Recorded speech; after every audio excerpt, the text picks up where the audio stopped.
We're back to Hurricane Ian in Florida here in a moment, but first, a potential breakthrough this morning for millions of Americans affected by Alzheimer's. A new antibody treatment for the disease could slow the progression of cognitive decline by 27%. Here to explain this major development is CNN chief medical correspondent and author of Keep Sharp, Build a Better Brain at Any Age, Dr. Sanjay Gupta. Sanjay, this is so important to talk about because past medications have improved cognition, perhaps, but not that much. This is a big number.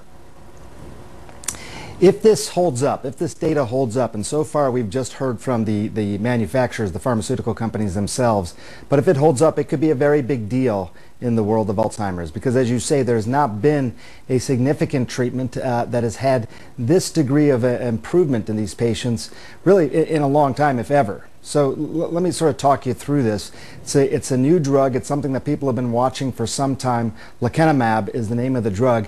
They basically had 1,800 people. They had early stage Alzheimer's.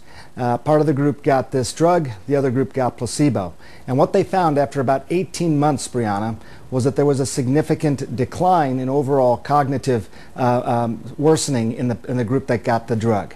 So this is the thing. This is what people have been looking for some time now. We know people with Alzheimer's, they continue to progress in terms of cognitive decline. If this could slow that down, that's significant. Now, a couple things. The way that they measure this cognitive decline, they ask questions about memory, about orientation, about problem solving. When you see 27%, you may say, well, that doesn't seem like that big a number, but in terms of your overall function, your ability to function in your everyday life, it can make a big difference for somebody who has early stage Alzheimer's in terms of how well they can function, perhaps even independently or in a home setting. So that would be a big deal. The other thing, and this is going to be a big topic of discussion as well, was that when you looked at this drug, it did seem to have an effect on these plaques in the brain. A lot of people have heard this, the amyloid plaques and their association with the disease Alzheimer's. What they found was that there was a decrease in those plaques that you see on the right side of your screen there. Now, whether those two things are directly connected or not is still unclear, because as you correctly point out, Brianna, there have been drugs in the past which were very good at getting rid of those plaques, but didn't do as much in terms of stalling or slowing cognitive decline. This drug seems to do both.